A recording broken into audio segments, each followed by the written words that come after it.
ونستعينه ونستغفره ونؤمن به ونتوكل عليه ونعوذ بالله من شرور أنفسنا ومن سيئات أعمالنا من يهده الله فلا مضل له ومن يضلله فلا هادي له ونشهد أن لا إله إلا الله وحده لا شريك له ونشهد أن سيدنا ومولانا محمدا عبده ورسوله صلى الله عليه وعلى آله وأصحابه وسلم تسليما كثيرا كثيرا أما بعد فأعوذ بالله من الشيطان الرجيم بسم الله الرحمن الرحيم قال الله تعالى وتبارك في كلامه المجيد والفرقان الحميد ولا تقولوا لمن يقتل في سبيل الله أموات بل أحياء ولكن لا تشعرون وقال الله تعالى في مقام آخر ولا تحسبن الذين قتلوا في سبيل الله أمواتا بل أحياء عند ربهم يرزقون. حضرات گرامی السلام علیکم ورحمۃ اللہ وبرکاتہ. میں نے آپ کے سامنے قرآن مجید کی دو مختلف مقامات سے آیات تلاوت کی ہیں.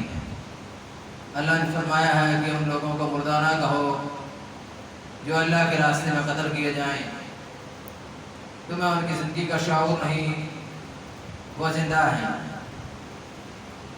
دوسری جگہ فرمایا کہ ان لوگوں کے متعلق خیال بھی نہ کرو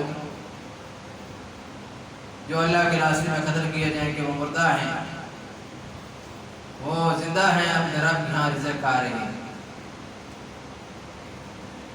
پچھلے چند جمعوں سے جو اسلام کے لیے شہادتیں ہوئیں ان کا تذکرہ ہو رہا ہے.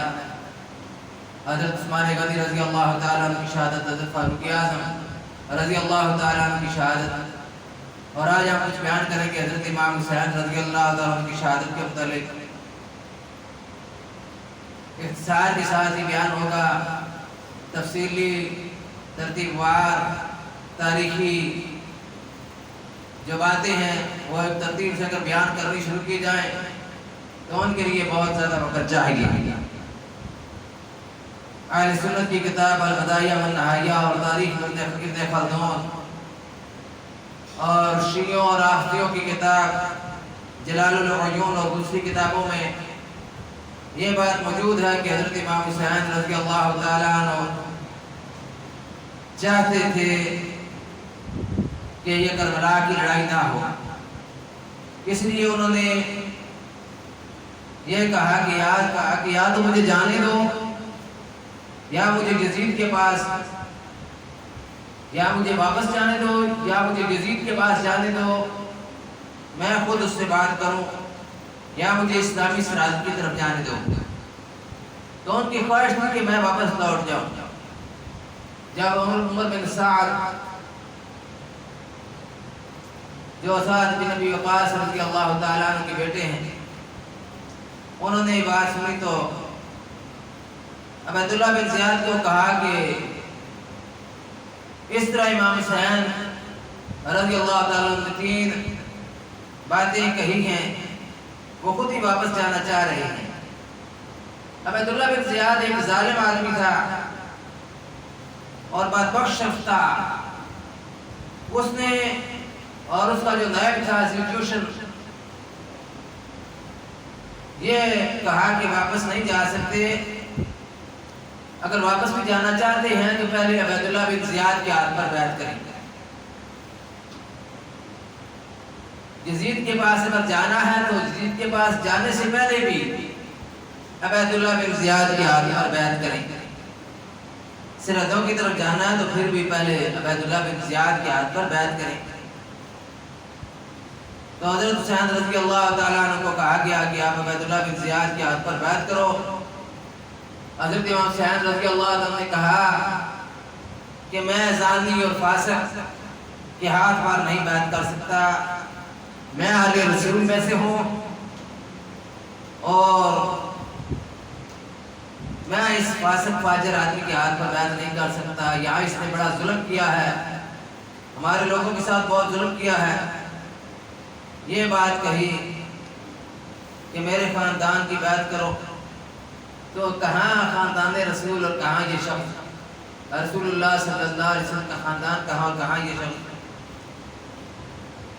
جو زنا سے پیدا ہونے والا عبداللہ بن زیاد ہے، اور وہ یہ کہہ رہا ہے کہ میرے ہاتھ پر بیعت کرو۔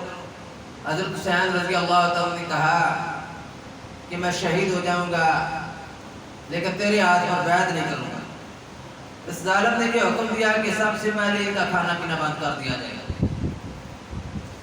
ان کے پاس جو راشن موجود تھا جو یہ مدینہ سے لے کر چلے تھے وہ راستے میں کچھ ختم ہو چکا تھا، اب جو بچا کچا تھا وہ بھی ختم ہو گیا۔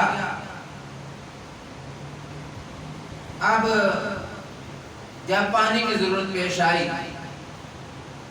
پانی کی ضرورت پڑتی تو یہ دریا سے پانی لے لیتے، لیکن اس بات کے بعد کہ یہ بیعت کرنے کے لیے تیار نہیں ہے اور مجھے فاسق فاجر اور زانی شرابی یہ بات کر رہے ہیں، تو اس نے پانی لینا بھی بند کر دیا۔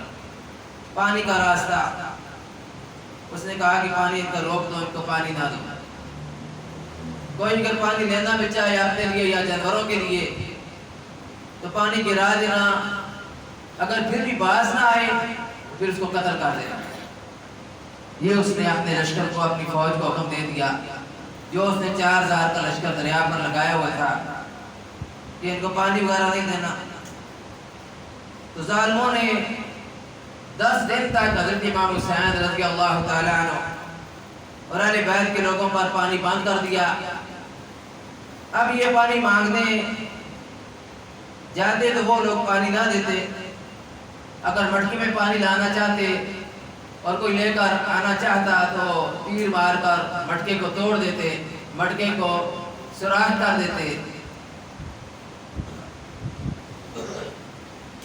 تو حضرت امام حسین رضی اللہ عنہ نے کہا کہ یہ جو 10 دن پریشانی اور مصیبت کے پر گزرے ہیں، جو پریشانی کے 10 دن، مصیبت کے 10 دن آئے ہیں، جن میں پانی بھی بند کر دیا گیا ہے، اس پر امام حسین رضی اللہ تعالیٰ عنہ نے کہا کہ ہم ان کے لیے لڑنے کے لیے تیار نہیں ہے، نہ ہی لڑنا چاہتے ہیں، لیکن ان کی پوری مرضی یہ ہے کہ لڑائی ہو۔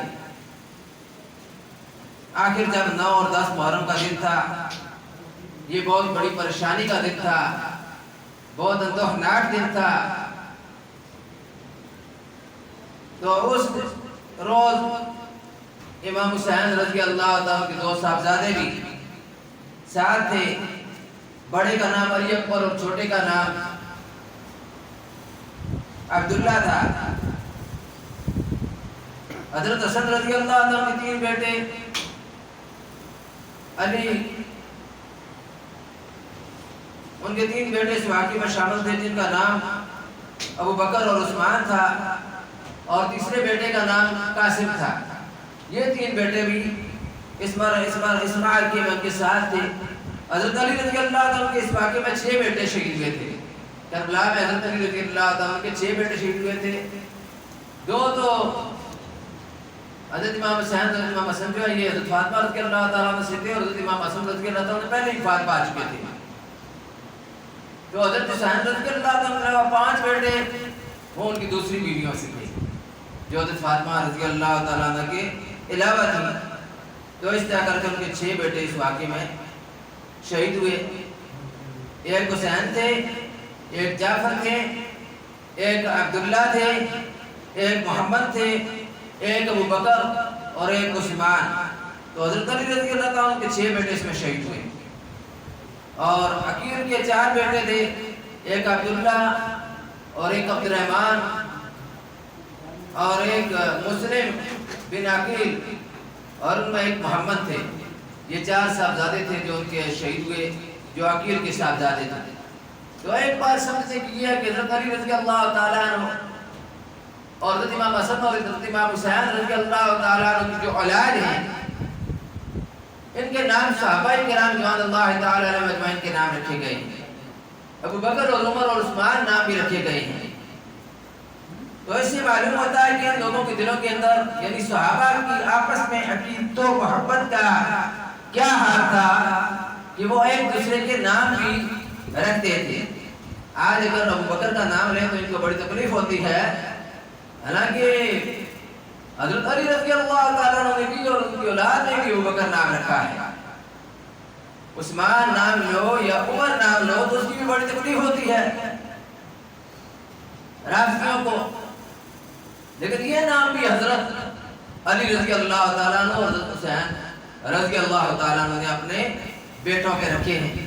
تو اس سے پتہ چلتا ہے کہ ان لوگوں کے دلوں کے اندر صحابہ کرام کی اور خاص طور پر حضرت ابوبکر، حضرت عمر اور حضرت عثمان رضوان اللہ تعالی علیہم اجمعین کی کتنی عقیدت اور کتنی محبت تھی، والہانہ محبت تھی، والہانہ عقیدت تھی.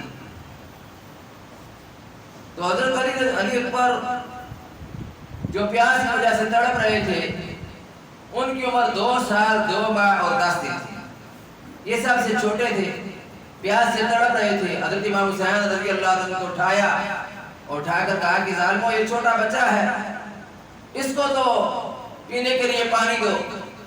لیکن جوشن نے ایسا تیر مارا کہ وہ گلے میں لگا اور وہ بچہ شہید ہو گیا. حضرت امام حسین رضی اللہ عنہ کا سارا ہاتھ جو ہے وہ خون سے بھر گیا. آسمان کی طرف خون والا ہاتھ اٹھایا اور کہا یا اللہ یہ تیرے نبی کی آل کے ساتھ، تیرے نبی کی اولاد کے ساتھ یہ لوگ یہ حشر کر رہے ہیں.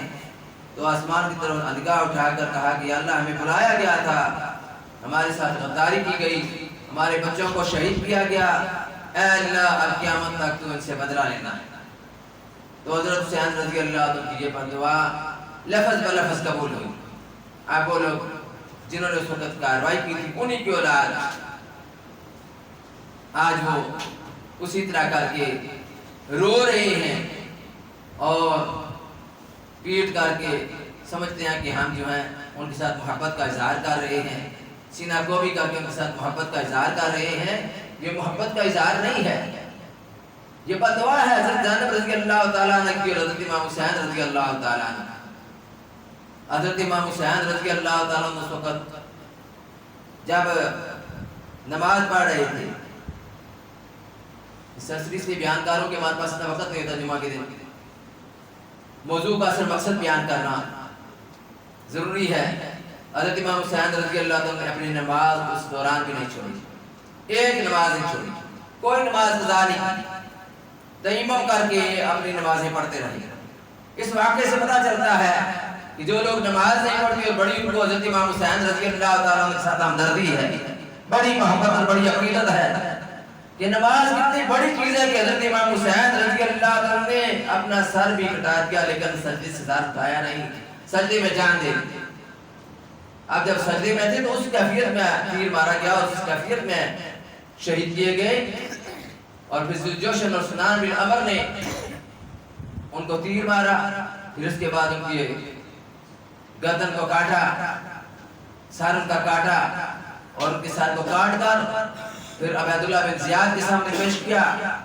عبیداللہ بن زیاد جو اتنا ظالم انسان تھا کہ جب سر کٹا ہوا تشت میں تھال میں اس کے سامنے موجود ہے تو وہ حضرت زید بن ارقم رضی اللہ تعالیٰ عنہ صحابی رسول بزرگ صحابی ہیں، ان کی موجودگی میں حضرت امام حسین رضی اللہ تعالیٰ عنہ کے ہونٹوں کو ایسے چھڑی کے ساتھ پڑکا دیتا ہے. تو حضرت زید بن ارقم رضی اللہ تعالیٰ عنہ دہاڑے مار مار کر رونا شروع کر دیتے ہیں، کہتے ہیں کہ ظالم اپنی چھڑی ہٹا لو، میں نے رسول اللہ صلی اللہ علیہ وسلم کو اپنی آنکھوں سے ان ہونٹوں کے اوپر پیار دیتے ہوئے دیکھا، بوسہ دیتے ہوئے دیکھا. حضور نے بوسہ دیا ہے ان ہونٹوں پر، حضور کی ہونٹ ان ہونٹوں کے ساتھ چھوئے ہیں، اس لیے اپنی چھڑی ہٹا دو. لیکن اس نے اپنا ظلم جاری رکھا. حضرت امام حسین رضی اللہ تعالیٰ عنہ کو جو باقی جسم تھا غازریہ کی قبرستان میں جب دفن کیا گیا تو پہلے اس پر گھوڑے دوڑائے گئے، ان کے اس سے پہلے جسم پر گھوڑے دوڑائے گئے اور گھوڑے دوڑا کر پھر اس کو دفن نہیں کیا گیا بلکہ پھینک دیا گیا. اس طرح کر کے ان کے ساتھ ظلم و ستم کیا گیا. اتنا ظلم و ستم آل رسول کے ساتھ، ان کی عورتوں کے ساتھ، اور پھر مدینہ میں جو تباہی مچائی گئی 3 دن تک مدینہ پر ہر چیز کو حلال کر دیا گیا مدینہ میں، حتیٰ کہ عورتوں کے ساتھ ریپ کرنے کو بھی حلال کر دیا گیا. کتنی عورتیں جو اس وقت حاملہ ہوئی، کتنی عورتوں کے ساتھ بدکاریاں کی گئی. یہ جزید کے جو لوگ تھے انہوں نے چاہے حلا بولا تو سب کچھ ان کے لیے جائز کر دیا گیا. 3 دن تک مسجد نبوی بند رہی اور مسجد نبوی بند رہی. صحابہ کرام پریشان تھے کہ یہ کیا کیفیت ہو رہی ہے. عورتوں کے ساتھ بدکاری اور طرح طرح کی بےغیرتی اور بے حیائی کے کارنامے کیے گئے، جس سے پتہ چلتا ہے کہ اس وقت یہ لوگ جو یزید اور یزید کے ساتھی تھے کس حد تک گزر گئے تھے. تو اس ملعون نے خود تو حکم نہیں دیا تھا امام حسین رضی اللہ عنہ کو قتل کرنے کا، کیونکہ جب بات کھلی پتہ چلا اس کو معلوم ہوا یزید کو، تو اس نے اس پر افسوس کیا تھا کہ مجھے نہیں معلوم تھا کہ امام حسین رضی اللہ عنہ سے سطیہ شدیہ جائے. میں اس پر راضی نہیں تھی، لیکن اس کا قصور ہے. اس کا قصور یہ ہے کہ عبید اللہ بن زیاد کو کیوں نہیں پھانسی دی گئی، ذوالجوشن کو اور سنان بن نبی کو کیوں نہیں پھانسی دی گئی، قاتلوں کو کیوں چھوڑ دیا گیا، قاتلوں کی گرفت کیوں نہیں کی گئی. اس لیے وہ پورے کا پورا اس قصور میں شمار ہوتا ہے. قتل حسین اصل میں مرگ یزید ہے. اسلام زندہ ہوتا ہے. ہر کربلا کے بعد ہمیں بہت بڑا سبق ملتا ہے صحابہ کی قربانیوں سے. حضرت عثمان رضی اللہ عنہ کی قربانی، حضرت فاروق اعظم رضی اللہ عنہ کی قربانی، حضرت امام حسین رضی اللہ عنہ کی قربانی. کیا سبق ملتا ہے ہمیں؟ اسلام کا پودا، اس کی آبیاری پانی سے نہیں خون سے ہوتی ہے. اسی لیے کہتے ہیں کہ قتل حسین اصل میں مرگ یزید ہے. اسلام زندہ ہوتا ہے ہر کربلا کے بعد. اور یہ بھی معلوم ہو کہ ازل سے ابد تک یہ کام چلے گا اور چلتا رہا ہے کہ یہ دو قوت ازل آمد پدید، یہ دو قوتیں شروع سے آ رہی ہیں، موسیٰ و فرعون، شبیر و یزید. جہاں پر موسیٰ ہے وہاں پر فرعون ہے، اور جہاں پر شبیر یعنی امام حسین رضی اللہ تعالیٰ عنہ ہے وہاں پر یزید ہے. اور یہ بھی سبق ملتا ہے کہ نہ بیٹھ جاؤ خانقاہوں میں، نہ بیٹھ جاؤ مساجد میں، نکلو اور رسم شبیری کو ادا کرو. رسم شبیری کو ادا کرو. یہ رسم شبیری کیا ہے؟ امام حسین رضی اللہ تعالیٰ کی قربانی. نکل کر خانقاہوں سے ادا کر رسم شبیری کہ فقر خانقاہی ہے، فقط اندوہ و دلگیری. اللہ سے دعا ہے ہمیں حضرت امام حسین رضی اللہ تعالیٰ کے نقش قدم پر چلنے کی توفیق نصیب فرمائے، اور ان کے اس مشن کے ساتھ ہمیں محبت اور پیار نصیب فرمائے. اور معلوم ہو کہ حضرت امام حسین رضی اللہ تعالیٰ کی قربانی کس مقصد کے لیے تھی. انہوں نے دیکھا تھا دور خلافت، انہوں نے دیکھا تھا ابو بکر کا دور، عمر کا دور، عثمان کا دور اور حضرت علی رضی اللہ تعالیٰ کا زمانہ، خلافت کا زمانہ. اب خلافت سے ملوکیت کی طرف گاڑی چلی جا رہی تھی. انہوں نے اس گاڑی کو روکنے کی کوشش کی اور خلافت کے راستے پر لانے کی کوشش کی.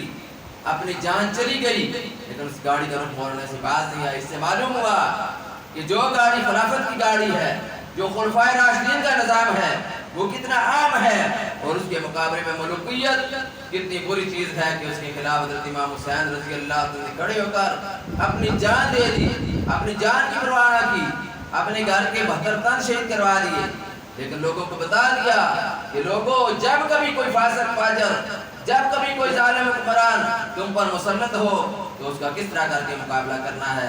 انہوں نے حضور صلی اللہ علیہ وسلم کی حدیث سنی تھی کہ نبی کریم صلی اللہ علیہ وسلم کے ایک صحابی نے حضور سے پوچھا تھا ایو جہاد افضل یا رسول اللہ، اے اللہ کے رسول صلی اللہ علیہ وسلم افضل جہاد کیا ہے؟ رسول اللہ نے فرمایا تھا افضل الجہاد کلمۃ حق عند سلطان الجاہل. افضل جہاد ظالم حکمران کے سامنے کلمہ حق بلند کرنا ہے. اللہ سے دعا میں عمل کی توفیق نصیب فرمائے. واخر دعوانا الحمدللہ رب العالمین.